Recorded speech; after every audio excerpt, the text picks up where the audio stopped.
How you doing, YouTube? Matt, Massive Beer Reviews. Back to another review. Not just another review, a re-review. I don't do these this often, but I kind of want to do this one for a couple different reasons. Why? We'll find out during the review. Yeah, we're doing Carton Brewing's Epitome. Epitome. Thank you very much. Yeah, I did this a long time ago. 2 years ago, maybe? 3 years ago? Probably.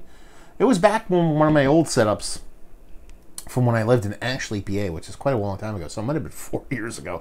Anyway, Carton Brewing in Jersey. I've done quite a few of their beers. For what else it says on here, it's Epitome, DDH. DDH Epitome, Augie. Fucker. Imperial Black Ale, 10.3% alcohol by volume. On the side here, we have, as a general rule, we at Carton strive for drinkability through balance and harmonization of flavors, but even self-imposed rules are meant to be broken. Double dry hyped Epitome. Embraces the teenage metalhead in each of us and gets discordant with seriously hoppy, high-gravity black ale. The only notions accepted here to make it bigger, bolder, hotter, and faster, a beast. It had to push past 10. Literally, the black had to be no more and hops American and piled on like a double bass kick, kicking faster and harder. Drink double dry hopped Epitome because we wrote DDH in a beer. So they kind of did the whole with all due respect and then talked about DDH. Well, you know, for those who don't know, one of my favorite podcasts, you watch one of my I did my list of podcasts I listened to about a couple weeks, a month ago by the time this posts. And Still This Beer is on there. And it's Augie Carton from Carton Brewing and John Hall from Beer and Brewing Magazine. Awesome podcast. I love it. I dig it. I've been on a couple times. And they make fun of the DDH thing. But you put it on there. You're kind of joking about it, but you still put it on there. But you write double dry hyped on the side here. But it says DDH up there, so you're just kind of like, I didn't do it, but you did it. You did it. Anyway, what else do we have here? On this version of this beer, we multiplied dry hop weight in occurrence by a factor of 2 of the beer we've previously made. Okay. So it actually goes on to talk about how he actually double dry hopped it, and that's the sticking point. I'm not going to get the semantics double dry hopped, but there is a double of what? You know, double of, you know, if you put one cone in and a week later you put another cone in, that's technically double dry hopped. This is double the amount of hops, so take that for what it is. The one curious thing about this, which I didn't know actually until after I did my last one, is that it is a black ale, but they actually, I don't know if they still do this, but I know the original one, they did it like man, words are hard sometimes.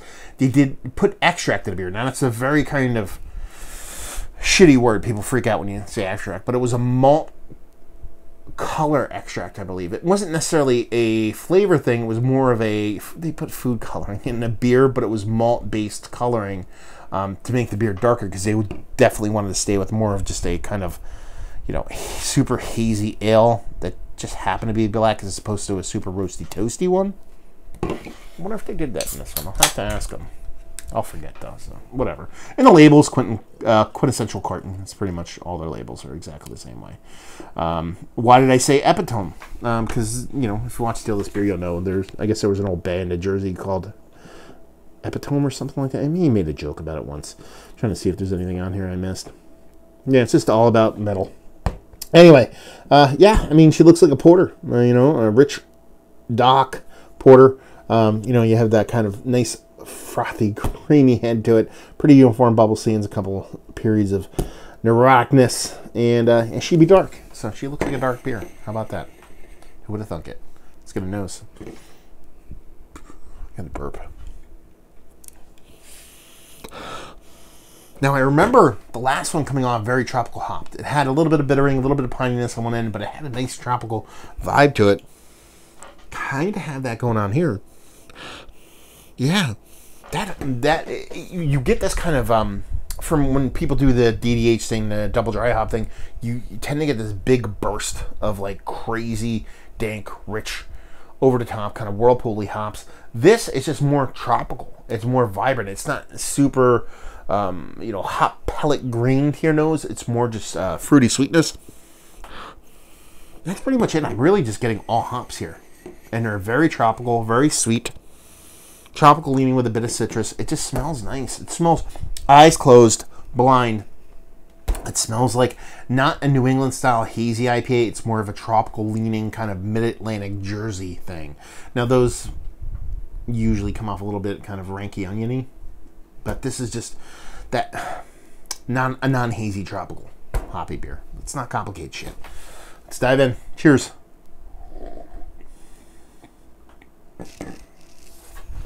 There's a malted roast character there.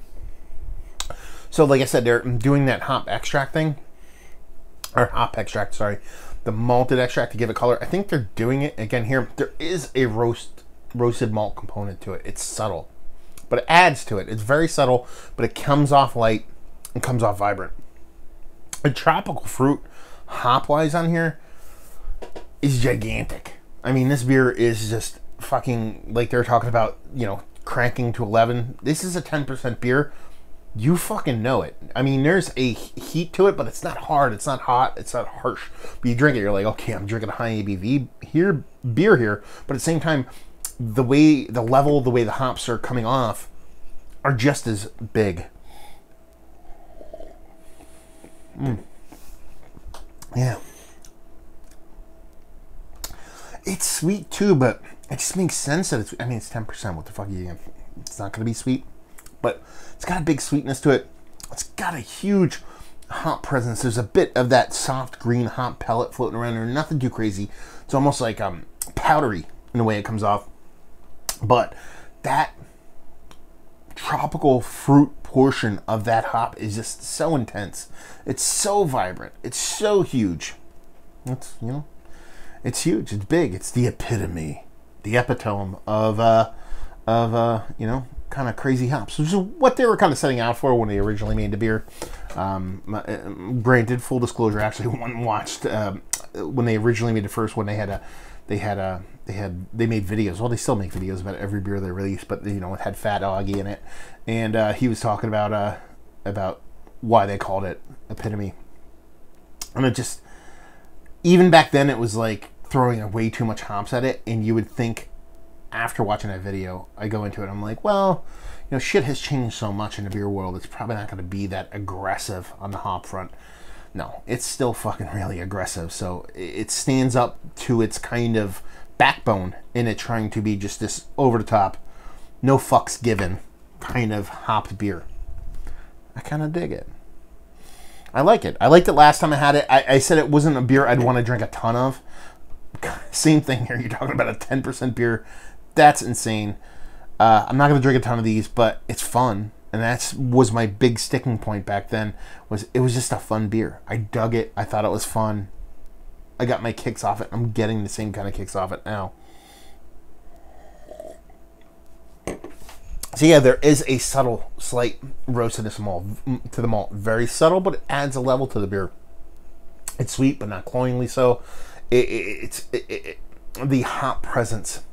While you get, like I said, you get that soft green pellet vibe on one end. It's just out of this world, peaking, fucking in the red. Jewels running in the red, tropical fruit wise, with citrus. It's fun. It's an impactful beer. It's a shock and awe kind of beer, and it pulls it off quite well. So let's talk about it.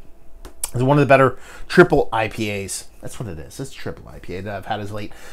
It actually is. I mean, you know, I've kind of fallen, I don't want to say fallen in love, but I've fallen for some of these kind of bigger, huger triple IPAs the way they've been done nowadays, especially with just a dollop of lactose to kind of, you know, flatline that sweetness on them. This, in a more traditional sense, is probably one of the best triple IPAs that I've had that isn't like the New School variety, even though it's fuckduckery is New School. It's very traditional in the way the hops and the way the malt is kind of presented. Value availability, I think this is like fucking $14 for a 4-pack of a 10% fucking triple IPA. That's cheap as fuck. And leave you with, if you like what we like, and I pulled it out of a cooler and at random places, and leave you with, if you like what we like this. If you like tropical hop forward IPAs, this is going to do you proper. Don't let the color fool you. It's a triple IPA. It's black on the outside. But don't judge a book by its cover. Or this wouldn't really be its cover. This would be its cover. But you know what I'm talking about. If you like the hazies, you like the big, huge triple IPAs, you like fruit in your beer hop-wise, this is going to do you. Because that's pretty much what you're getting. And it's done in a very fun, yet riding roller coaster with your hair on fire kind of way. So let's talk about it. Well, I already did that. Man, fucking jumping back and forth. I don't even know what the fuck I'm doing. So there you go. Another review of the books. Hopefully you guys enjoyed it. Down there if you want to talk about it. Massive Beers if you want to check me out doing the social media stuff. Beer Massive if you want to check me out doing a podcasting thing. I've interviewed Augie a couple times. He's a nice guy. And hopefully you guys enjoyed the review. Hopefully you're enjoying it in the Epitome right now. And hopefully see you next time. Cheers.